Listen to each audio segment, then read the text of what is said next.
Folks, what's going on, everybody? Um, where do I start? I'm mad at myself for leaving work early to watch this game. Honestly, I blame myself. Um, I mean, this was it's been a rough few months being a Real Madrid supporter. Like I've become so used to this now. Like it doesn't surprise me anymore. Real Madrid should have today won this game, finished third. They would have had the round of 16, the quarterfinals, not potentially the semifinals, depending on who their opponent is, all at the Bernabéu for the second leg. There's a lot of advantages to finishing top in the top three. Real Madrid now, at least we don't have the playoff stages. We don't have to go through that whole process of playing two games, which is obviously a huge bonus. But finishing third and finishing eighth is not the same in this knockout stage, in this new group stage in the Champions League, in this new format. We needed today to win this match. And Benfica is not exactly a side that Real Madrid cannot defeat. We're not talking about a top. They needed to win by 2 goals at the end for them to make it to the top 24. And by the way, that there was no way you're going to convince me that that was a foul, that Jude Bellingham on Jude Bellingham. There's no way in hell that that's a foul. Impossible. There's no there is no fair human being on the planet who calls that a foul. There is just no way that's a foul. That is such a egregious decision. It's a disgrace. It's a disgrace. That is such a horrible decision. I don't understand genuinely what the referee was thinking there. I mean, assuming he's not corrupt, because the 2 yellow cards to Rodrigo. Now we have 2 players suspended with the number of injuries that Real Madrid already has. And oh, by the way, Franco Mastantuono today, did he fill you up with enough confidence to say that he should start the round of 16 as a guaranteed starter for that first leg? Or should it be Rodrigo who plays as the guy off the right? Because I didn't see a lot from Franco Mastantuono on the ball today. A lot of people are crediting him, and rightly so, for all the work he does off the ball, all the defensive work that he does. But on the ball, he's got to sharpen it up a lot more. Today, the conditions were very poor in Lisbon. There was a lot of rain coming down. It was not favorable conditions. Okay, that's you could say the same for both teams. There's no excuses here. Real Madrid lost this game, and they deserve to lose this game. If Thibaut Courtois was not in goal, Real Madrid would have gotten slapped a lot more. The only reason we kept it at a reasonable scoreline going into the half at 2-1 was because of Thibaut Courtois' big saves. It's the standards at Real Madrid is just not good enough. And let's start with the lineup. First of all, you need Camavinga in that lineup. You needed Camavinga today in the away games. I don't care who you're facing. I understand that Arbeloa before the game probably looked at it and thought to himself, today Jose Mourinho is going to sit deep. They're going to park the bus. They're not going to be pressing us very high up. And he was right about that. But that Mourinho plan that we've seen time and time again with a double pivot, sitting deep, parking the bus, trying to play in transition, it worked. They had a lot of moments. They had a lot of opportunities because they exploited a lot of the weaknesses that Real Madrid has, that we've seen time and time again. The fact of the matter is Benfica is very poor defensively as a side. No, everybody knows that. So the truth of the matter is that, bro, we're in 9th. I thought we were in 8th. What? I'm just seeing the chat now. I thought they said we were officially in 8th. There's no way we're in 9th.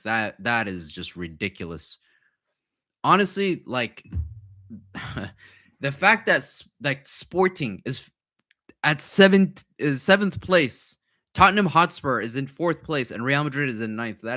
It's shameful, man. It's shameful.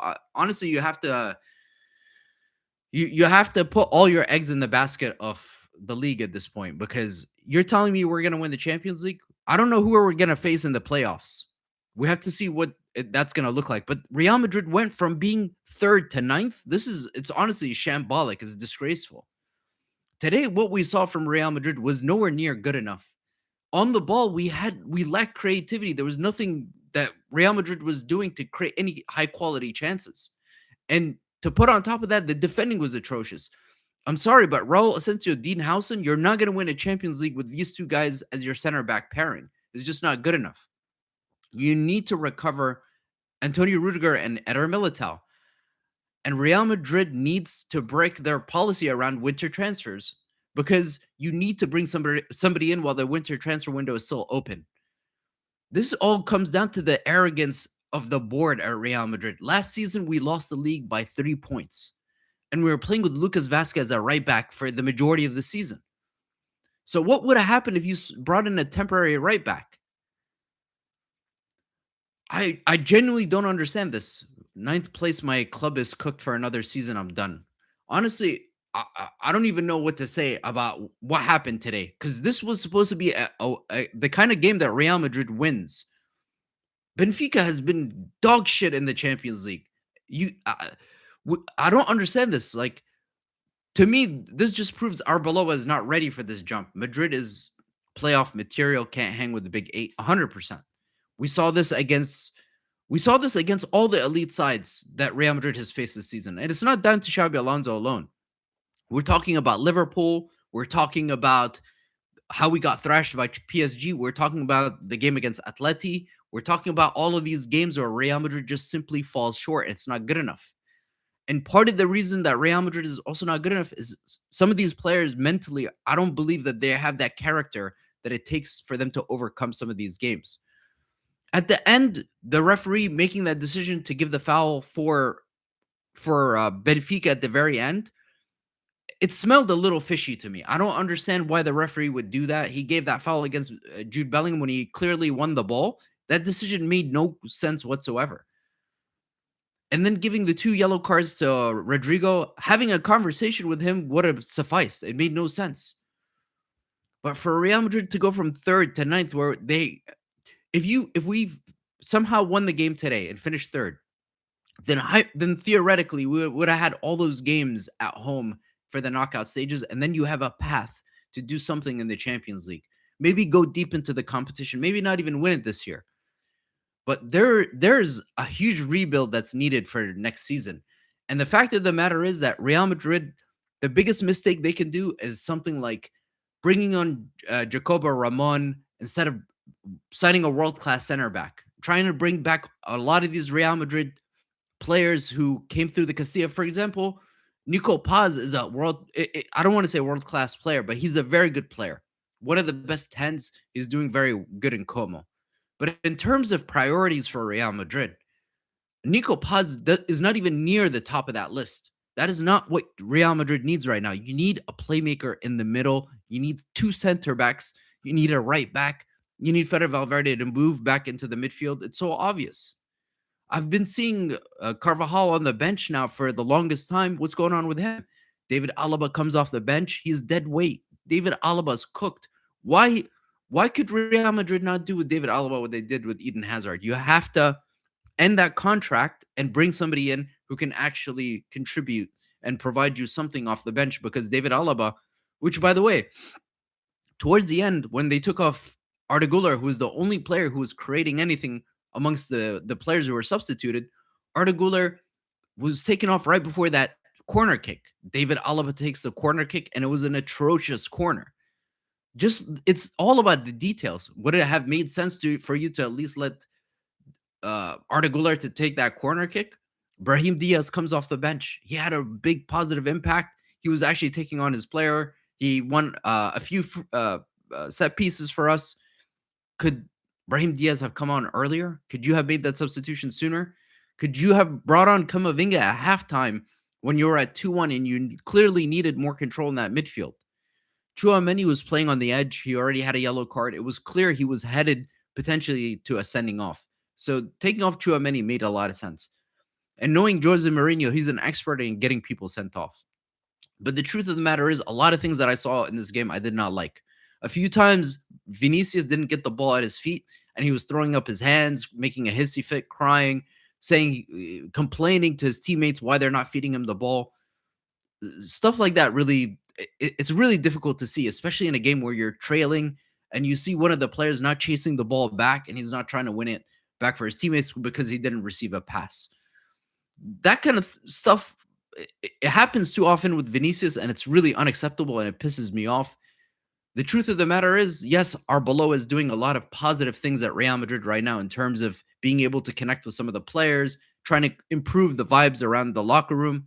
But the truth is, he's just a spokesman for Florentino Perez. He says whatever Perez wants him to say. And there needs to be somebody who holds the board accountable and says the truth, which is it's not good enough right now. Real Madrid's squad is just not good enough. The players that are available to Arbeloa are not good enough. And they need to have a long-term solution to bring on a manager, because the truth of the matter is Arbeloa was also today outmatched in terms of the strategy by Jose Mourinho. Mourinho had the better strategy today. He sat deep. He knows Real Madrid can't play against deep blocks. He knew that uh, the moment you press Real Madrid and you choose those moments to do it, their ball progression, they struggle with the ball progression out of the back. You know all the problems that Real Madrid has. These are not new problems. You know, the scouting report is out there, and we're not a difficult side to play against. So I am really concerned about what's going to happen if the board this summer doesn't make some big changes at this football club, because clearly the player power is more important than whoever manager you're going to bring in. You've already established that. You already set that precedent. And if that's the case, you need the world class players to justify the player power that is in place right now at Real Madrid. And right now, it's not justified. It's clear there's more structure that's needed. Are not seeing any offensive contribution from our fullbacks. There was the goal that Kylian Mbappe scores from Raul Asensio's cross, but we need more offensive output from our fullbacks. A couple of times, not Eduardo Camavinga, but Alvaro Carreras was making overlapping runs. He was not found a single time on any one of his overlapping runs. Fede Valverde today wasn't impacting the game from an attacking sense today. I didn't see much offensive contribution from Fede. And of course, that's not down to Fede. That's also because there's a lack of structure within this team. We were moving the ball laterally, a lot of control of the ball. But what Real Madrid was not doing was finding any penetrative passes, breaking lines, and finding any kind of runners between the lines. The way that we move the ball is so inefficient and it's so slow. It's so telegraphed. Teams can sit deep against us, and they don't have to worry about much. We also don't have a physical presence in the box. We don't have a traditional number 9, because also Mbappe likes to drop deep, combine with players, make runs, feed other players as well. But the one time when Arda Güler finds Kylian Mbappe for that second goal that he scores, Mbappe, he was in the box, and that's where we need a number 9 to be.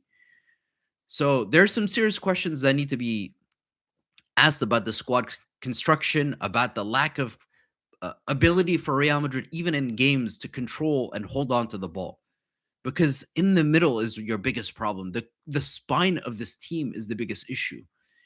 No team can win major trophies without a strong spine. Two world-class center backs and a world-class six, or a pivot, two double pivots or a pivot there that can dictate play and control the tempo, can give you relief whenever you're against the wall, whenever you're faced against a deep block. Is Jurgen Klopp going to be eager to come into Real Madrid to face this kind of scenario? I don't know. Because are these players going to do the things that Jurgen Klopp is going to ask them to do? I will do a follow-up video to see who we're gonna face in the playoffs. But I believe, was it last time I saw, we were in 8th place. It must have been that last goal we conceded at the very end that put us down to 9th place, which again was shameful. It was shameful. And by the way, the goal that Mbappe scores where he takes it off the keeper, is that not a was that not a legitimate goal? Was Mbappe's goal at the end not legitimate? It looked legitimate to me. it was not the last goal. We need to buy a top tier center back. I'm not convinced by Chouameni and Camavinga. Yeah. So to me, there's absolutely a revamp that needs to happen in this squad. And to be fair, our midfielders are the biggest problem, I would say, in addition to the center backs. We have the names, but the balance is wrong. Of course, if you look at each individual one of these players, these are quality players, but the balance is all wrong. At 3-2, we were still ninth. It looks like the players can't keep the ball for 2 minutes straight. That's exactly what I'm saying. Real Madrid cannot control the ball for more than 2 minutes. And so we have to play direct. And that's part of the problem that we have. And whenever we do have the ball on the left-hand side, like we did in the first 15, 20 minutes of the game, we inefficiently cycle it out to the right-hand side. And by the time that happens, you're seeing Franco Masantono drift into the inside, and he's getting the ball to his feet. He's not impacting the ball with when he does have the ball. You see him try to make those 1-2 combinations with his teammates, but to me, he's not ready for those big games in the Champions League yet. You need Rodrigo who has the experience. You need players who have actually been there. But to me, there's so many players I would get rid of. Ferland Mendy, David Alaba. To me, Antonio Rudiger and Eder Militao, you have to let one of those two go, honestly. Or if you keep both of them, then you still have to sign two center backs, and one of them has to be a world class center back. To me, Dean Howson, again, I'm not going to sit here and point the finger at Dean Howson, but from the player who played at Bournemouth and the Club World Cup, again, what we saw today from Dean Howson, a few misplaced passes when we played long. He didn't look like the most reliable center back, and he hasn't looked that great over the last few games. Howson he doesn't look like he's up to gear to be a Real Madrid center back. Real Madrid made a big investment in him, and I'm hoping he's going to come through. Alvaro Carreras, conversely, I would say is a player who looks like he can hang with the Real Madrid, and he could be molded into being one of the best left backs in the game. In terms of his offensive output, there's a reason why Arbeloa put Camavinga in at left back, because Carreras is the better 1v1 defender. But in terms of the offensive output, you get more out of Camavinga playing at left back. And that's, I think, part of the reason also is Carreras does not combine well with Vinny. He wants to make those overlapping runs on the outside, and Vinicius likes to play on the outside. Whereas Eduardo Camavinga can invert and he can play on the inside because he's more naturally a player who plays as a central midfielder. So that synergy just right now is not working with Carreras and Vinicius. The two are not combining very well. Let's see what it looks like with Alexander-Arnold when he's back. But we put ourselves in a position that is not very favorable. And this could go down in a very bad way for Real Madrid, depending on who we have to play in the playoffs. I have to look at who some of our opponents could potentially be in the playoffs, because whenever we've faced a half decent side, I'm just hoping, based on the fact that we finished ninth, the second leg should be played at the Bernabéu. And if the second leg is played at the Bernabéu, at least that's a bit of a positive. But Real Madrid never belonged in the top 8. We didn't belong. The fact that we're even third when today started, we didn't even deserve to be there. And the truth of the matter is I'm concerned about the rest of the season is gonna look like. Arbeloa, this is a jump too high for him. And I don't know if he's gonna be the guy to galvanize this team, the players. It's shambolic right now. We don't have the player quality in the squad to compete with some of the more elite sides in Europe. This is the level that Real Madrid is really at. Like, sometimes it's not even about the effort. It's just this is just as good as they are right now. And I just feel bad for players like Mbappe, who came to Real Madrid, who's at the peak of his powers right now. He's breaking all kinds of records, and his teammates are letting him down because they're just not good enough. But the squad construction was all wrong. You needed a double pivot. I totally agree with the fact that we needed a double pivot today of Chouameni, Camavinga. The lineup we played at Salmames was probably the best lineup I've seen from Real Madrid this season in terms of the best 11, you know that that's the 11 you need to be playing away from home. Eduardo Camavinga, Chouameni, Jude Bellingham, Vinicius, Mbappe, Fede Valverde in the midfield, Trent at right back, and and at our Militao Rodrigo with Carreras. If that's the starting lineup for Real Madrid, if that's the 11 that Real Madrid puts forward, then we can do a lot of damage. But again, the biggest issue we have is the whole issue around the fitness and the health of the squad. Now Pintus is back at Real Madrid. That is a change because he's now been he was put on the sideline by Xabi Alonso, but he's back working with the players. Let's see what happens with Antonio Pintus. Let's see if some of these players we start to see some of these comebacks. We're so used to seeing Real Madrid at the very end of the games, 15, 20 minutes when our opponents are dead. We're the team with all the energy that's making those last ditch tackles and making those comebacks at the end. We haven't seen that for a long time. And this comes down to the fact that you can look at the players physically, they look like they're just not there. They cannot compete with their opponents. It's not just a technical issue. It's the fact that it's a physical issue as well.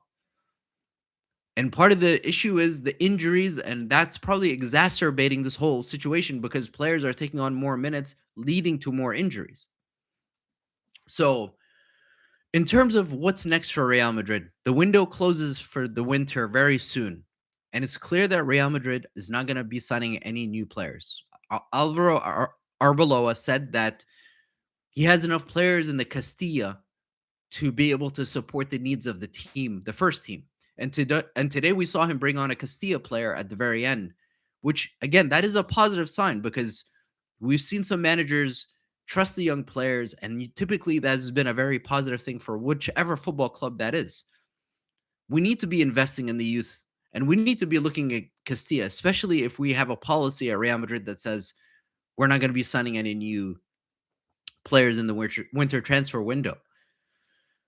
But there's a couple of things that Real Madrid need to consider. Now, Alexander Arnold is back to full training. He's training with the first team fully. He should be available very soon. He's going to probably start playing another 10, 15 minutes here and there. Having Alexander Arnold available for the knockout stages is going to be crucial. It's going to be crucial to get him to move Fede into the midfield and to get Eder Militao back. If we can have Eder Militao and Rudiger fully healthy for the crunch time, the most important part of the season, you're talking about a whole different dynamic. And there are players who need to improve. Since Chouameni was booed against AC Milan last season, he has stepped up his performances in a big way. Chouameni has gone from a player that was booed. Many Real Madrid fans were saying, why did we ever sign this guy? We spent 80 million on him. He just turned 26 yesterday. And Real Madrid fans were questioning why we even brought Chouameni into the football club. But after those boos against AC Milan, he has only improved his performances, and he played really well in the Club World Cup. He did really well under Xabi Alonso. But after he got injured, over the last 2-3 games, Chouameni has been pretty poor from what I've seen. Today, Chouameni was poor. He got booked pretty early in the game for a tackle that was he had no awareness. I think he tried to reach for that ball and he wasn't he didn't see the Benfica player in his periphery. Didn't play well today. Eduardo Camavinga came off the bench, had a positive impact, but again with Camavinga, he always turns over the ball in some pretty bad places. So that's something Real Madrid needs to work out. We can't have our center backs not able to distribute the ball out of the back, and then our center and our midfielders not be able to break lines and not be able to create something and dictate the play and control the ball. And so you have this holistic problem. The fitness of the squad, the lack of movement off the ball, our inability to press the ball, the bad distribution out of the back, the fact that the midfielders can't control the ball. The standards have to improve, and we need some continuity, and we need to get our most important players back to their best. We know what our best 11 is away from home, and we know what our best 11 is at the Bernabéu. Arda Güler needs to start the big games at the Bernabéu when we have more of the ball. But away from home, games like this, you needed Eduardo Camavinga to start and to play a game like this. It's pretty obvious. And this is not the kind of job where you can learn on the job. Arbeloa needs to learn quickly because now we're into the business end of the season. And the decision by them to fire Xabi Alonso and to put Arbeloa there because he was going to say and do the right things that they wanted and he was going to appease Vinicius because you were concerned about the contract extension. You need to consider the fact that you may be prioritizing the happiness of some of the players like Vinicius for his renewal over the season because you're going to be potentially knocked out of the most important tournaments. You honestly, if I was the president of Real Madrid, I would bring somebody in even as an interim short-term manager with experience and just let them manage the team on an interim basis and not let Arbeloa run this team for the rest of the season. I just don't think he's up for it. And that's no disrespect to Arbeloa. But I think you need somebody in if and I don't know what the solution is. You go to maybe Zizou and say, "Hey, you want the France job? Just help us manage the team for the rest of the season until we get somebody in the summer." I don't know what the answer is. I'm not suggesting that that's what they should do, but at least that's better than what we have in terms of a setup now. It's a big step up to go from being the manager of Castilla to managing the first team. And if you're not Zizou, it's never really worked in the past. It's never worked in the past. It's only worked because it was Zinedine Zidane and it was a golden generation. We had the best players in the world in every position. And we don't have the best players in the world in every position. The only players you can say are the best in the world, Thibaut Courtois, no question, the best goalkeeper by far in the world. Kylian Mbappe, best player in the world. And Vinicius is one of the best players in the world as well. But the rest of them are amongst the best, but they're not the best players in the world. Arbeloa is a puppet, have no expectations. So I don't want to sit here and say Arbeloa is necessarily a puppet, but I will say that he's a club guy. He's the kind of guy that says and does whatever the club wants, whatever they want to hear, whatever Florentino Perez wants. Arbeloa is going to do that, and so that's the problem that we have right now. By the way, I'm just seeing some of the comments about Vinicius. Let's not forget what Vinicius is capable of. The game just this past weekend against Villarreal, the first goal comes from Vinny. Vinny against Monaco, he was the man of the match. He did his thing. Those are some of the things that Vinny is capable of. Those are two games that he had that were really spectacular. Those two last games that Vinicius had were spectacular. Vinny pisses me off. Don't get me a twist. Don't get it twisted. He pisses me off too. Today I saw him a few times. He didn't get. He didn't. He was nobody passed him the ball. He was throwing up his hands, complaining. He wasn't tracking back the ball. And Xabi Alonso was right to call him out on that shit. So I don't. To me, it's clear that there needs to be something that happens immediately at Real Madrid because you cannot go from third to ninth and lose to Benfica, a side that's not even in conversation to win the Portuguese league. They were not even supposed to make it out of the group stage of the Champions League, and you managed to lose by 2-goal margin. That is really not acceptable. Poor performances by Jude Bellingham, Housen, Valverde, Vinicius, 100%. They were atrocious today. We should not overrate matters. Mourinho parked the bus. The whole point with this whole thing is not to overreact, but it's to point out the fact that it's so clear that you can beat Real Madrid this way. We've seen it too many times. This looked very similar to the first game against Atleti earlier this season, where we lost 5-2. They parked the bus against us. They sat in a deep block. They didn't give us a lot of spaces. They hit us on the counter. They chose their moments to press the ball high up the pitch, and they were successful in beating us. And so the blueprint is there on how to beat Real Madrid. I guarantee you, if you looked at the game against Atleti, And this game, you see a lot of similarities. And I looked at the XG. My good friend Khalid sent me this from Saudi Arabia. And he sent me this at halftime. At halftime, I'll tell you guys what the XG was. At halftime, Benfica had an XG of 1.64. Real Madrid had an XG of 0.35.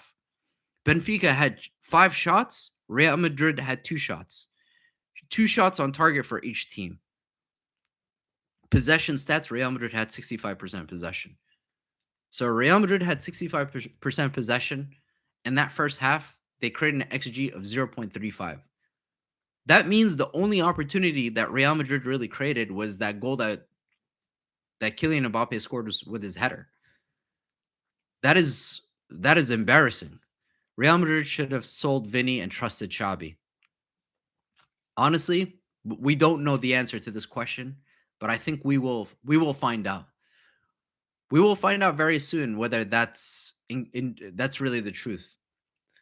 But I have a feeling that that could be very well the case, because there I've never seen Kylian Mbappe press the ball like I saw him press the ball under Xabi Alonso. That was the first time that Kylian Mbappe was pressing the ball. And let's not forget some of the people that Kylian Mbappe was managed by: Luis Enrique, Pochettino, Thomas Tuchel, Carlo Ancelotti. We're talking about some of the best managers in the history of the game. And these guys were not able to get Kylian Mbappe to work off the ball and press the ball the way that he was able to do it. I have a feeling Real Madrid is going to regret this decision. And the truth is, as long as Florentino Perez is the president of Real Madrid, Xabi Alonso will not work at this football club. It needs to be a new president who truly backs the manager and gives him the resources and the tools that he wants.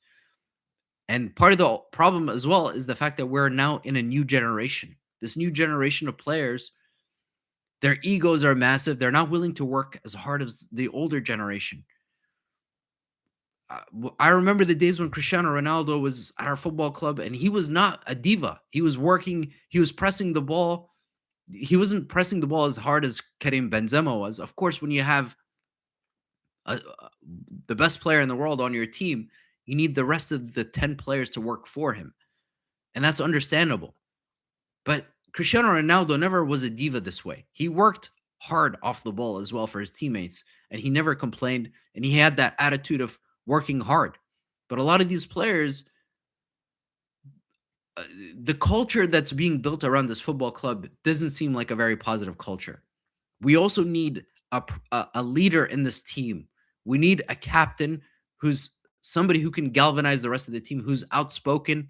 We need a true leader, a true captain who the rest of the players are going to look at and respect. Nobody questioned Sergio Ramos. Nobody questioned some of the old players that we had within the team. Luka Modric, the real leaders in this team. But that's what we're lacking. We have no leadership in this team. And even at 3-2, I was not convinced that we were going to make the comeback. I was not convinced that Real Madrid was going to be successful in mounting that comeback. And unfortunately, I was true. And I'm in 100% favor of bringing on Sergio Ramos on a short-term basis for the rest of the season. At the very minimum, you would have some leadership in the locker room. Oh, by the way, yes, to your point about Thibaut Courtois. Thibaut Courtois is absolutely one of the leaders in this team. There's no doubt that Thibaut Courtois is one of the leaders in this team. You have to put some respect on Courtois' name, because if we did not have Thibaut Courtois, we would be in a very, very bad place. So I'm going to take a few comments and then I'm going to wrap it up. Can we bring Ramos? Yeah, he's on a free contract. He left the team in Mexico. The board and Perez are clowns. 100% they're clowns. Barcelona has the best academy in the world and they have heritage. Okay. Barcelona is only obsessed with Real Madrid. To them, beating Real Madrid is their only achievement of the season. Yeah, bring Sergio Ramos. We can prepare an infirmary. They don't listen to our keeper. Courtois is a legend. Who's getting smoked on the counter? The team always gets smoked on the counter. Continues to play the same way. It was obvious we needed a double pivot. Yeah. The build-up play out of the back was pretty atrocious too. And we never really figured that out. We kept on playing it to the left hand side. You kept on seeing Jude Bellingham drift out to the left, and it improved in the second half, especially when they were ahead. Uh, Perez will not bring back Sergio Ramos. Yeah, that's for sure. You sound hurt. I'm pissed. Yeah, I mean, I I left work early to watch this game, and to be honest, I feel like I should have. I probably would have preferred watching two homos making out rather than watching that shit. That was ridiculous. Valverde was out of position. Valverde kept on drifting in the inside because Arbeloa Arbeloa tries to create a box midfield with his fullbacks. Anyway, all right, guys. Well, I'm gonna wrap it here. Mbappe left Gonzalez. Unless there's some last things. Uh, yeah, we never saw Gonzalo Garcia today, which didn't make sense. We definitely needed Gonzalo Garcia, and we need because a few times when we got the ball out wide, we had no box presence. It would have made all the sense in the world today to throw Gonzalo Garcia in a game like this. 100% would have made sense. Would you have other than Arbeloa? I've already said to me there's on an inter I just want to be clear, on an interim basis you need somebody who has familiarity with Spain, who speaks Spanish, who can connect with some of the players. I've said that Iarola has been somebody who's been linked with Real Madrid. I like him as a potential option. Another option I like, who's really good in cup competitions, who's improved Aston Villa significantly. If you look at Aston Villa, where they were before and where they are now, Unai Emery also managed at PSG. He has a pretty good track record in European Cup competitions. He granted a lot of it has been in the UEFA League. It hasn't necessarily been in the UCL, but he also went pretty far in the UCL last season. Let's not forget. Unai Emery almost knocked out PSG. So I would take him as a short term option. I think the long term guy, you have to try to target Jurgen Klopp if you can get him. From what I understand, Real Madrid is restructuring the club. The new CEO of the club is somebody who is a Moroccan private equity. Uh, he's in the private equity space, and he is a huge fan of Jurgen Klopp. But if you're going to bring Jurgen Klopp, you need to back him and give him what he needs to be successful so that he's happy with the squad. You can have another situation with Xabi Alonso where the manager does not have the players at his disposal that he needs so that he will be successful. Dean Howson and Carreras, yeah, both players were atrocious today. Bring Benzi back. Benzi's too old at this point. Style of football needs to be solid. Yeah, eventually with these attackers you're going to find a way to score goals, but the problem is the defending, and it's been the defending for a long time. It's the last two seasons it's been the defending. But I was listening to a podcast before this game by a Benfica podcaster, and he mentioned how Benfica has not scored more than 3 goals in a game in the longest time. um for Real Madrid to concede 4 goals today is actually laughable. 4 goals Real Madrid conceded to a side that struggles to score goals. And their right back was their biggest weakness. And Vinicius today didn't really take advantage of that. I expected Vinicius to really impact the game and to take on his man and to have a lot of success there. So I'll be covering the games. I'll be doing a preview video to the playoff game that we have. I'm fully on YouTube now. I'm no longer on Patreon, so I can focus fully on the main channel. I don't know what to tell you guys. This is not good enough. It's not up to standard for Real Madrid, and let's hope that the team can turn it around and show us something different, because Real Madrid is a club that's not just it's not just about the trophies and the success. It's also about the culture that's been built at this football club of excellence and winning and trying till the end. And we didn't see any of that. What we saw was capitulation, a lack of quality, poor decision making by the manager to set up the squad, a lack of personality, sloppiness, you name it. But that's all I got for this one, and I'm